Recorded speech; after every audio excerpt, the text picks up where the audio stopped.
आज एक बहुत ही महत्वपूर्ण विषय पर मुझे आप सबसे संवाद करने का मौका मिला है।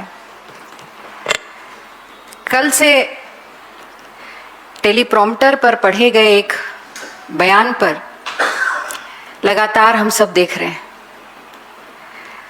सबसे बड़ी बात यह है कि ये टेलीप्रॉम्प्टर दिल्ली से चल के नागपुर कब पहुंच गया ये पता नहीं चला। पर जिस तरह से आरएसएस के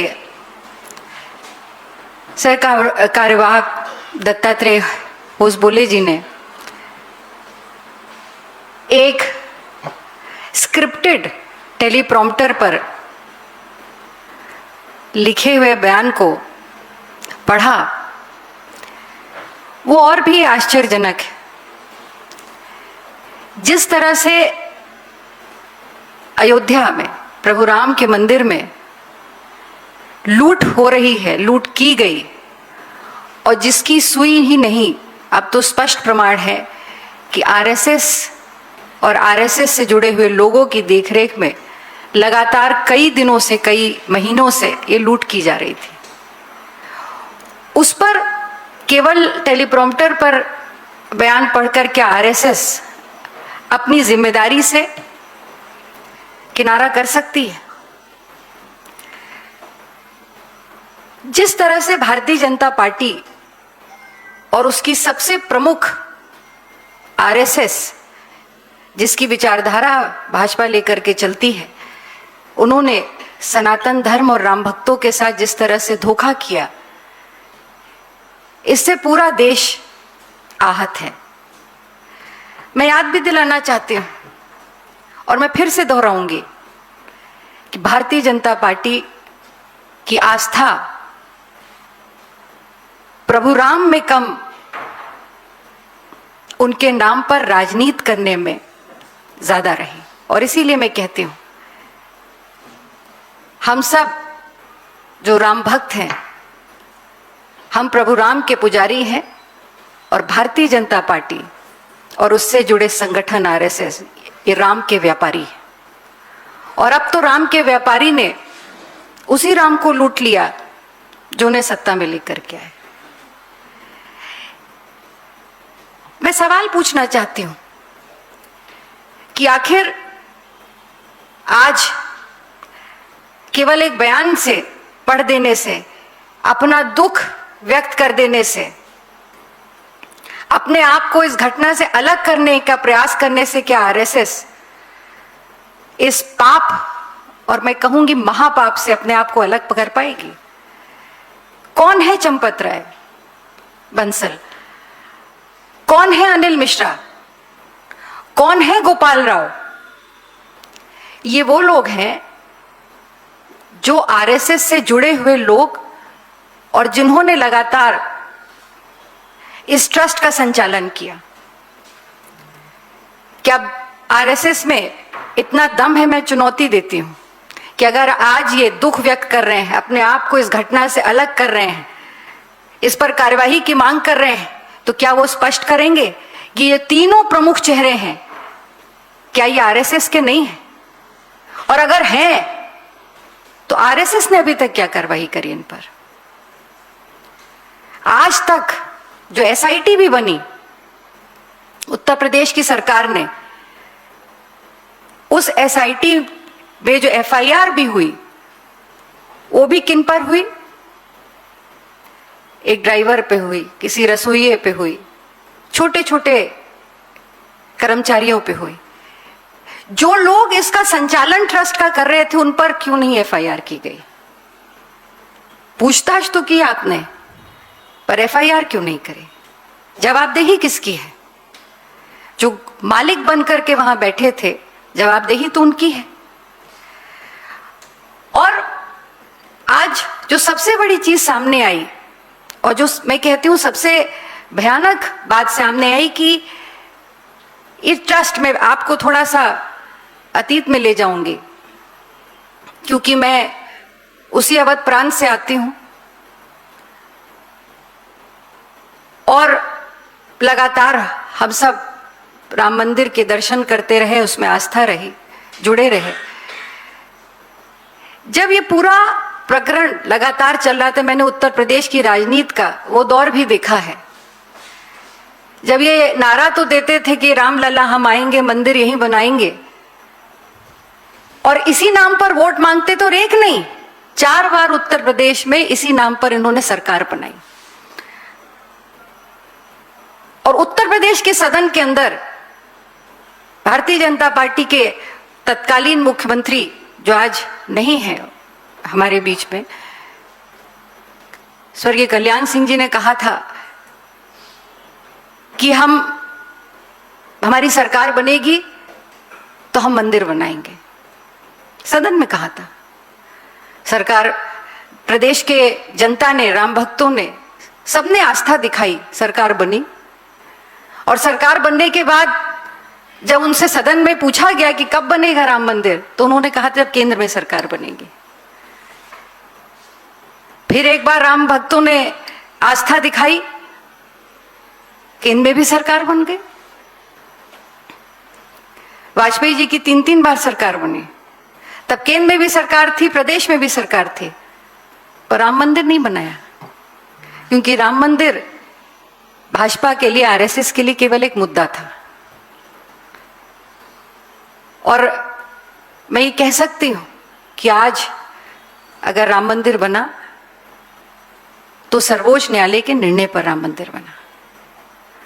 और ये भी याद दिलाऊंगी कि जिस वक्त ये निर्णय हुआ, जब सर्वोच्च न्यायालय ने ये निर्णय दिया था 9 नवंबर 2019 में, उस वक्त उन्होंने सरकार की जिम्मेदारी दी थी, उस बेंच ने सरकार की जिम्मेदारी दी थी कि सरकार ट्रस्ट का देखरेख में, ट्रस्ट का भी निर्माण होगा और राम मंदिर बनेगा। तो सरकार भी अपनी जिम्मेदारी से अलग नहीं हो सकती। और प्रदेश में भी भाजपा की सरकार है, केंद्र में भी भाजपा की सरकार है, तो क्या इस जिम्मेदारी से ये दोनों सरकारें अपने आप को अलग कर सकती हैं?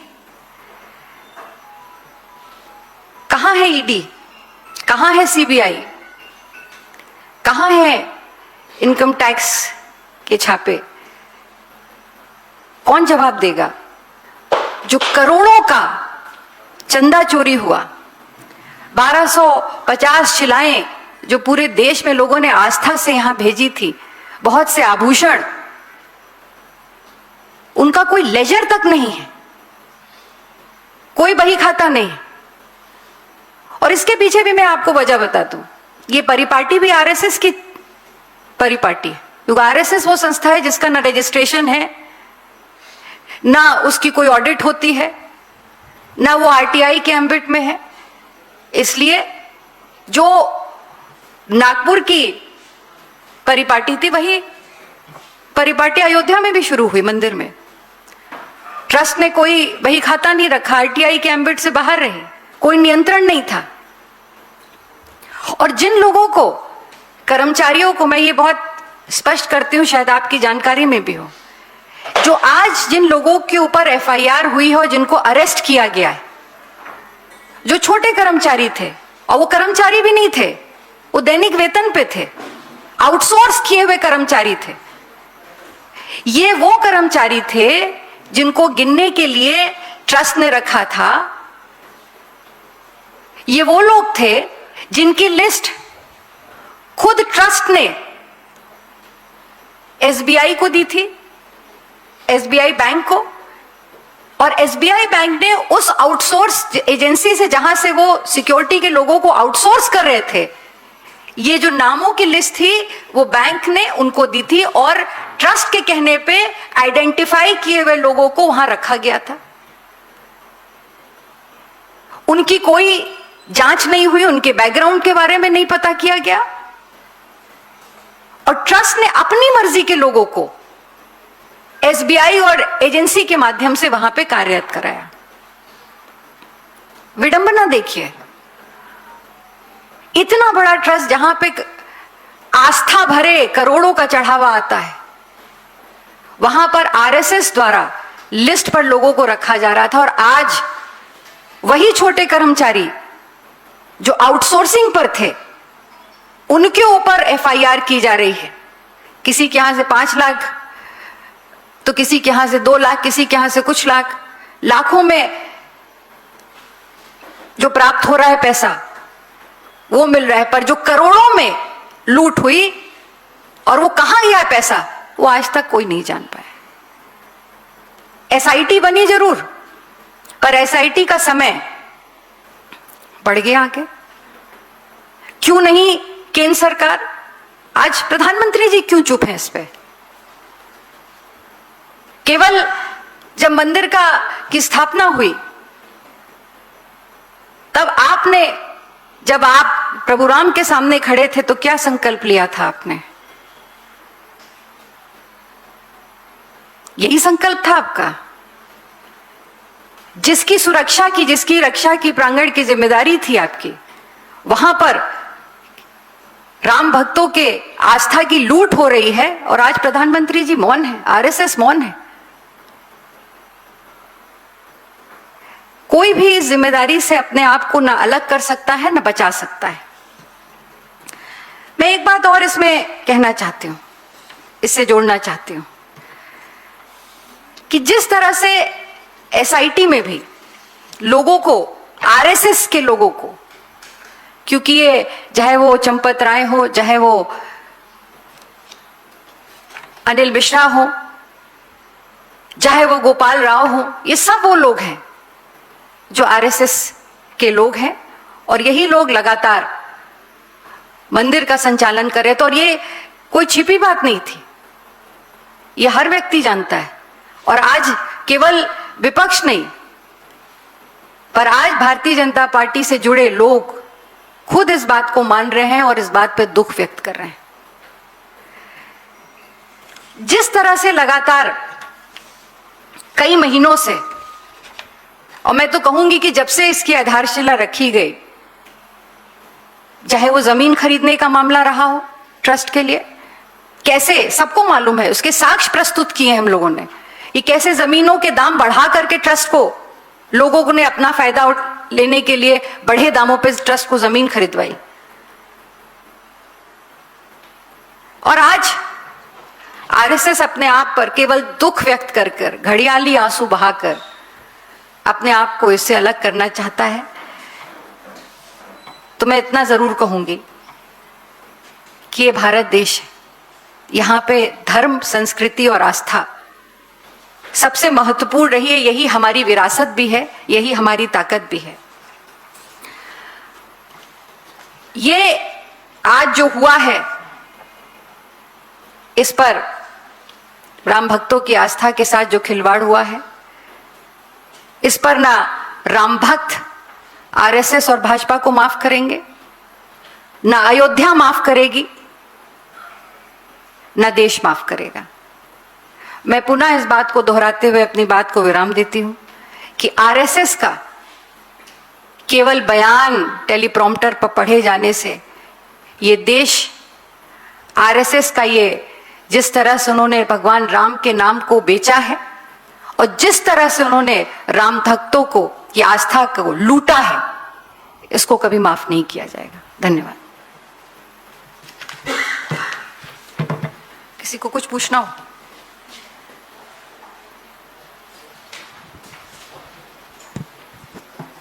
मैम, नितिन नवीन पहली बार पहुंचे हैं लखनऊ में। जिस तरह उनका स्वागत हो रहा है, बुर्के में पहनी महिलाएं, टोपी लगाए हुए मुस्लिम, उसको कैसे देखती हैं? क्या मतलब उनको सब समाज स्वीकार कर रहा है?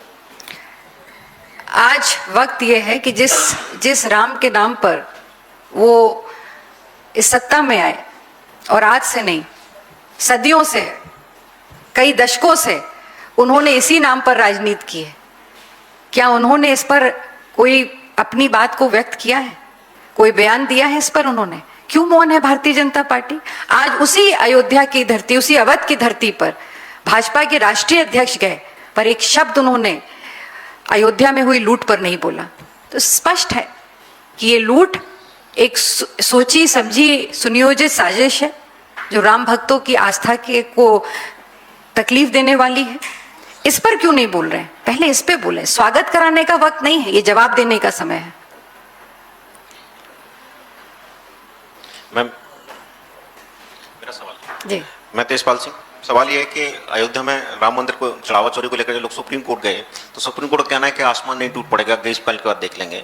और यहाँ पूरा हिंदू लोगों को लगता है कि हमारी आस्था के साथ खिलवाड़ हुई है, जबकि ये राम मंदिर सर्वोच्च न्यायालय के आदेश पर ही बना था। तो सर्वोच्च न्यायालय का इस तरह के आदेश को जो हिंदू बहुल लोग हैं वो लोग कैसे देखेंगे और कांग्रेस कैसे देखती है? देखिए, हमारी आस्था सर्वोच्च न्यायालय में रही है। जिस दिन ये निर्णय आया था, केवल कांग्रेस पार्टी नहीं, पूरा देश एक होकर के हमने सर्वोच्च न्यायालय को, पूरे देश ने इस बात को, इस आदेश को माना था और आस्था है हमारी अपने सर्वोच्च न्यायालय में। पर सबसे बड़ी बात यह है कि एक निर्णय जिस वक्त सर्वोच्च न्यायालय की बेंच ने दिया था मंदिर के निर्माण का, उसी वक्त सर्वोच्च न्यायालय ने, उसी आदेश का अंग था कि वहां ट्रस्ट बनेगी और ट्रस्ट के अधीन उसकी गाइडलाइन थी और उसके अधीन ही वहां पर निर्माण होगा और कार्यवाही होगी। क्या इस संगठन ने, जो वहां पे काम कर रहे थे लोग, जो आरएसएस के लोग थे, क्या उन्होंने उस चीज को माना? आज जिस तरह से जो गाइडलाइंस दी गई थी, क्या उनकी धज्जियां नहीं उड़ा दी? तो मैंने तो अपने प्रेस कॉन्फ्रेंस में यही कहा कि ये केवल इस देश के राम भक्तों के और सनातन धर्म के की भावनाओं के साथ खिलवाड़ नहीं है, ये सर्वोच्च न्यायालय का जो निर्णय था ये उसके खिलाफ भी है। तो मुझे पूरा विश्वास है, मेरी आस्था है सर्वोच्च न्यायालय में। जो उन्होंने कहा कि ये निर्णय होगा, तो अब समय आने दीजिए, जांच भी तो हो रही है, पर जवाबदेही किसकी बनती है? आज जवाबदेही के लिए कोई तैयार नहीं है। बीजेपी चुप है। आज हफ्तों बाद आरएसएस का एक लिखित बयान सामने आता है।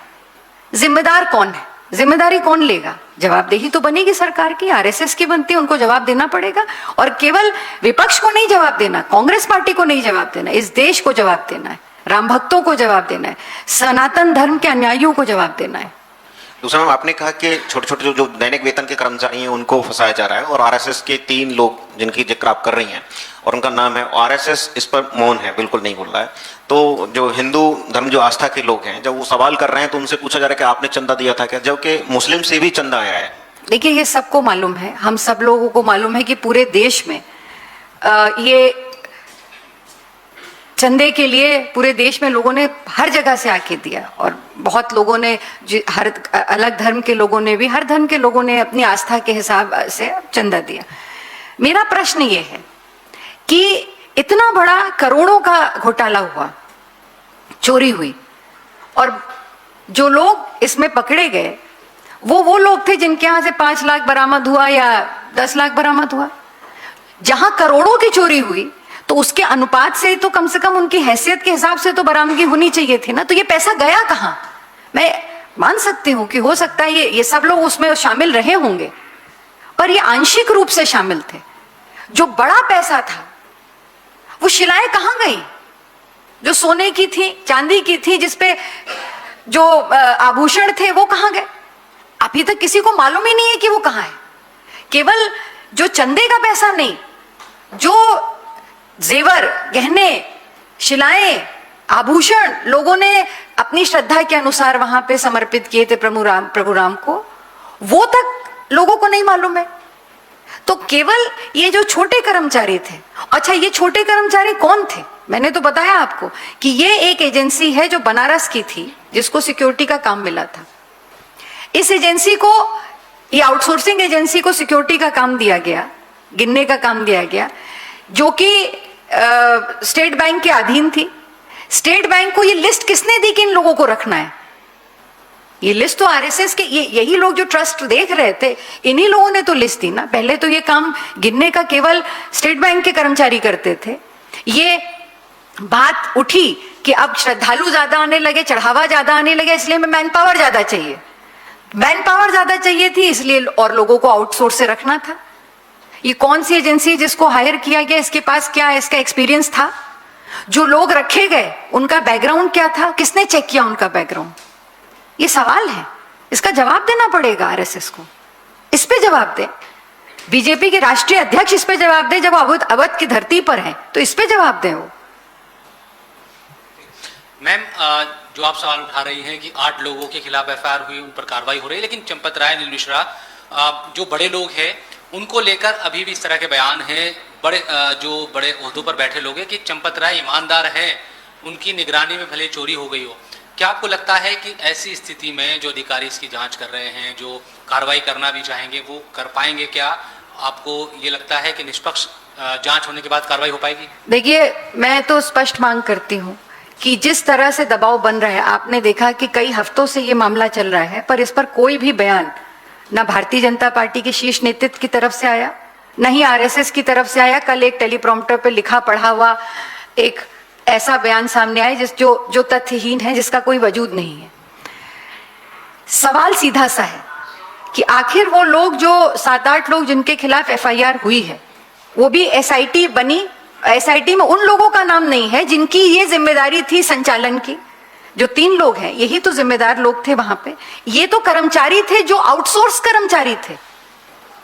मैं फिर से दोहराऊंगी कि हो सकता है ये शामिल रहे हो, मैं नहीं जानती इनकी भूमिका क्या थी, पर जो लोग जिनको इस काम को सुचारू से कराने की जिम्मेदारी थी, उनका नाम क्यों नहीं है? इसलिए मैं मांग करती हूं कि सुप्रीम कोर्ट के जज से की निगरानी में इसकी जांच हो, तभी इसमें सारे तथ्य सामने आएंगे। वरना जिस तरह का दबाव हम लोग लगातार देख रहे हैं, हफ्तों बीत गए, अभी तक कोई स्पष्ट हमें कोई रुख नहीं दिखाई दिया। एसआईटी का समय बढ़ा दिया गया, जो कि 1 हफ्ते में निर्धारित थी, जिसको खुद ये माना था कि 1 हफ्ते में इसका जवाब आ जाएगा, उसका समय क्यों बढ़ाया गया? और अगर बढ़ाया गया तो किस दिशा में जा रहा है? सार्वजनिक होना चाहिए। ये केवल सरकार के कोई किसी विभाग के भ्रष्टाचार का इशू नहीं है। ये इस देश के उन लोगों का है जिन्होंने 10-10 रुपए, 100-100 रुपए अपनी आस्था के हिसाब से प्रभु राम के चरणों में अर्पित किए थे। ये उनकी आस्था का प्रश्न है, उनकी आस्था से खिलवाड़ हुआ है, तो इसका जवाब भी तो उनके सामने जाना चाहिए। ये हमारी मांग है कि जो भी अभी तक एसआईटी की जांच हुई, कम से कम उसको सार्वजनिक करें। और एसआईटी की जांच हो या कोई भी जांच हो, क्यों नहीं अभी तक ईडी और सीबीआई इतने बड़े घोटाले में, जहां करोड़ों का, अरबों का घोटाला है, कई 100 करोड़ का घोटाला है, पता ही नहीं है कि कहां कितनी गहराई तक है ये घोटाला। रोज रोज नई नई चीजें सामने आ रही, तो क्यों नहीं ईडी और सीबीआई को इसके लिए, इस जांच के लिए दी जा रही जिम्मेदारी दी जानी चाहिए। मैम, मैं प्रशांत मिश्रा, हिंदुस्तान समाचार से। कल राष्ट्रीय स्वयंसेवक संघ के महासचिव दत्तात्रेय होसबोले जी ने जो बयान जारी किया, उसमें ये कहा कि इस चोरी से जो है वो समूचे राम भक्तों, आरएसएस समेत उनका जो है वो परेशान हुए हैं और भावनाओं को ठेस पहुंची है। उन्होंने कड़ी कार्रवाई की बात की, लेकिन चंपत राय का नाम नहीं लिया। इससे पहले सड़क परिवहन मंत्री नितिन गडकरी का भी एक बहुत अभी हाल का ही एक बयान वायरल है, जिसमें वो कह रहे हैं कि वो चंपत राय को बहुत दिनों से जानते हैं, उनका खून पसीना है राम मंदिर के निर्माण में, वो ऐसा नहीं कर सकते हैं। तो सवाल ये उठता है कि क्या अंदर खाने से चंपत राय के ऊपर कुछ सॉफ्ट चीजें बरती जा रही हैं, या उनके ऊपर कुछ वरद हस्त टाइप का है जिससे कार्रवाई से उनको बचाया जा रहा है? क्या ये दत्तात्रेय जी के बयान के बाद हम इस बात का एहसास करेंगे कि राम भक्तों को कितना दुख हुआ है? ये उनको, उसके लिए उनके सर्टिफिकेट की आवश्यकता नहीं है। ये घटना जो हुई है, ये प्रत्येक राम भक्त और जो सनातन धर्म में प्रभु राम में आस्था रखता है, इसने आहत किया है। उनको तो बहुत दिनों बाद याद आई, कई हफ्तों बाद याद आई इस घटना के कि राम भक्त भी आहत हुए होंगे। और जहां तक चंपत राय जी की बात है, ये इस बात से, इस पूरी घटना से क्या उनको अलग किया जा सकता है, जब वहां के कर्ता धर्ता वही थे? इसीलिए तो हम इसकी मांग कर रहे हैं कि इसकी जांच हो, पर सुप्रीम कोर्ट के जज की निगरानी, सिटिंग सुप्रीम कोर्ट के जज की निगरानी में इसकी जांच हो, तभी कुछ चीजें स्पष्ट होंगी।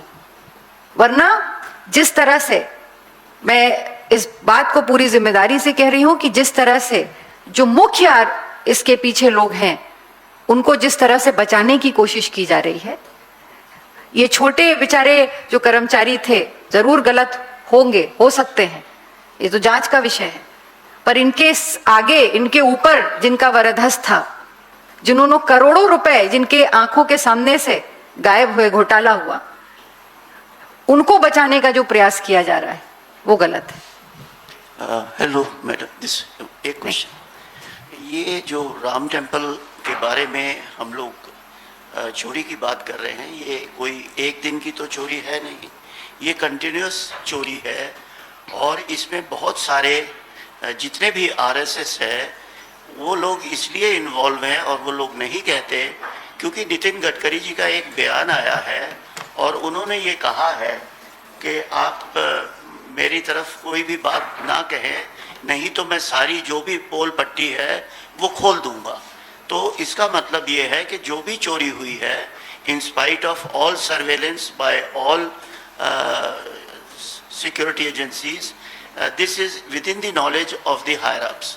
तो इसके बारे में आप अंदाजा लगा सकते हैं कि ये कितने अमाउंट की चोरी है? क्या ये 200 करोड़ की है या 2000 की है या 20,000 करोड़ की चोरी है? मैंने दोनों बातें अभी कही कि पहली बात कि ये चोरी आज एक दिन में या कुछ महीनों में नहीं हुई। इसका बहुत लंबा चौड़ा इतिहास है, कई बार ये बातें सामने आई भी हैं कि इस तरह का घोटाला समय समय पर उसको ओवरलुक किया गया या हो गई वो बात इसकी नहीं है कि कौन कौन क्यों इसको प्रोटेक्ट किया जा रहा है। और एक केवल गडकरी जी का बयान नहीं, कई लोगों ने इस बात को कहा कि अगर हमने कुछ कहा तो बहुत लंबी दूर तक बात जाएगी। इसका मतलब स्पष्ट है कि ये बात कई समय से, लंबे समय से इस तरह की घटनाएं वहां पे हो रही थी, लोगों की जानकारी में हुई थी, प्रदेश सरकार की जानकारी में थी। और अब तो डबल इंजन की सरकार है, प्रदेश में भी भाजपा की सरकार है, केंद्र में भी भाजपा की सरकार है। आईबी क्या कर रही थी, इंटेलिजेंस क्या कर रही थी? और अगर ये बात समय समय पे समाचार पत्रों में और कई पत्रिकाओं ने इसको छापा है, उन पे अगर इस तरह की बात आ रही थी तो उस पर विजिलेंट क्यों नहीं हुई सरकार? क्यों नहीं जांच की समय से पर इसको क्यों नहीं रोका गया? और दूसरा सवाल जो आपने करा कि इसका पैमाना कितना, वही मैंने कहा कि इसकी गहराई जान पाना बहुत मुश्किल है, क्योंकि केवल ये पैसे जो चढ़ावे में पैसे जो चढ़े वो गिनती में गायब है, वो एक अलग विषय है। पर जो ऑर्नामेंट्स थे चढ़ावे में, जो लोगों ने चीजें, बहुत सी मूर्तियां थी, शिलाएं थी विच वो ऑर्नेटेड विद ज्वेल्स, उनका क्या हुआ? जब कोई एक परचून की दुकान पर भी लेजर मेंटेन होता है कि कितना सामान आया और कितना गया, इतनी बड़ी ट्रस्ट थी, उसमें लेजर नहीं मेंटेन था कि किसने कहां से कितना चढ़ावा आया, काइंड में कितना आया, कैश में कितना आया। और मैं फिर दोहराऊंगी कि ये परिपाटी आरएसएस की है। आरएसएस ने भी इज द ओनली ऑर्गेनाइजेशन जिसने आज तक कभी अपना ऑडिट नहीं कराया, तो ये परिपाटी वहीं से आती है। आज ये रिफ्लेक्ट कर रही है जो वहां पे घोटाला हुआ। इसीलिए इस बात को स्पष्ट किया जा रहा है कि जो वहां पे लोग, जो मुख्य रूप से लोग थे, जो आरएसएस के थे, ये जो संचालित कर रहे थे ट्रस्ट को, ये उनकी नाक के नीचे इतना घोटाला हुआ, उनको बचाना नहीं जा सकता। Thank you.